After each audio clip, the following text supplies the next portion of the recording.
Le joint à cassette de cet Actros n'est plus étanche. Le couvercle de carter avant est fortement huileux et encrassé. Par conséquent, vous remplacez le joint. Nous vous indiquons comment procéder sur ce modèle.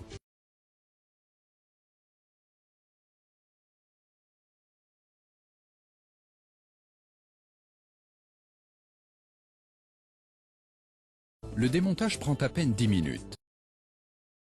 Enlevez la poulie, desserrez la plaque de protection, positionnez l'outillage spécial sur la bride de vilebrequin, serrez les vis, retirez le joint à cassette et voilà. Mais comment fonctionne le démontage exactement?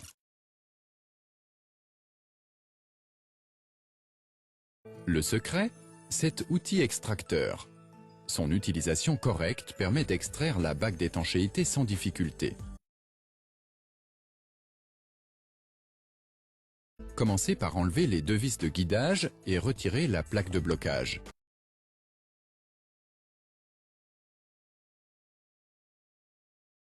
Lubrifiez la rondelle de pression et le filetage avec de l'huile.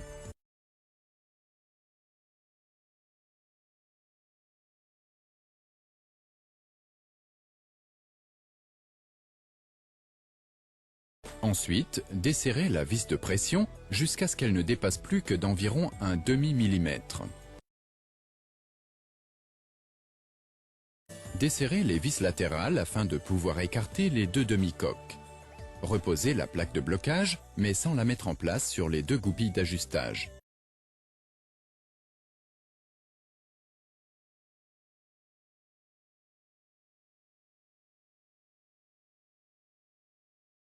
Réinsérez les deux vis de guidage. L'outil extracteur est désormais opérationnel. Vous allez donc l'utiliser pour le joint à cassette. Retirez la plaque de protection et positionnez l'outil au niveau de la bride de vilebrequin. Vissez les deux vis de guidage dans les filetages.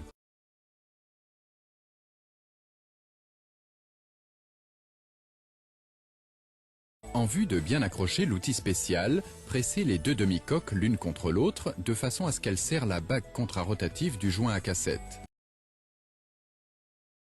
Presserrez les vis latérales et positionnez la plaque de blocage sur les deux goupilles cylindriques.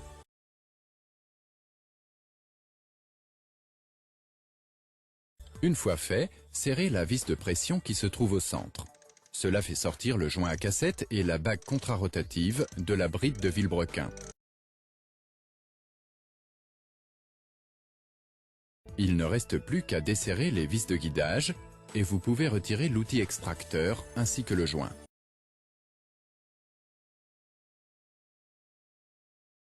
Extrayez les vis de guidage de l'outil et déposez la plaque de blocage. Ouvrez les vis latérales afin de pouvoir écarter à nouveau les deux demi-coques.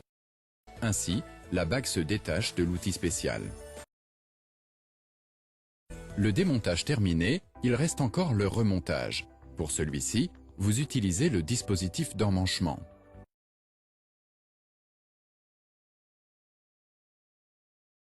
Ici, on voit bien la fonction de la bague. Le joint à cassette tourne indépendamment de la bague contrarotative. Le montage continue. Extrayez les trois vis de l'outil. Ensuite, serrez la vis de réglage. Cela pousse la plaque de centrage vers l'avant. Vous pouvez donc mettre la bague contrarotative et le joint à cassette en position. Ici, évitez de lubrifier.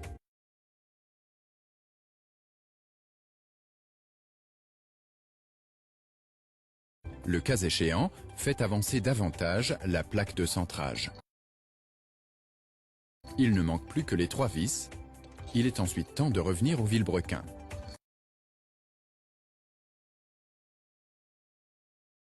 Placez le dispositif d'emmanchement de telle sorte qu'il se trouve sur tout le tour de la bride du vilebrequin. Lorsque c'est le cas, serrez-le.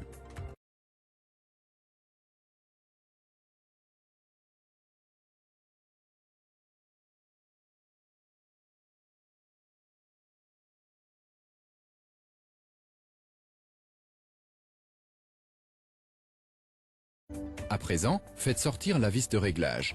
l'outil pousse lentement le joint à cassette en position.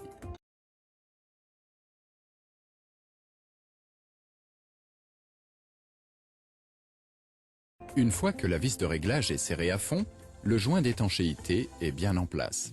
Vous pouvez donc retirer le dispositif d'emmanchement. Commencez par débloquer la vis de réglage, puis les 3 vis de fixation.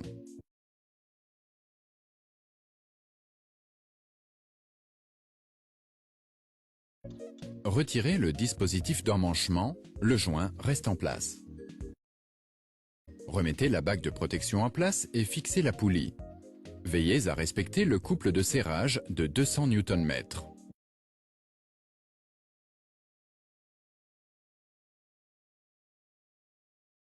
Le remplacement du joint à cassette est désormais terminé et le moteur a retrouvé toute son étanchéité.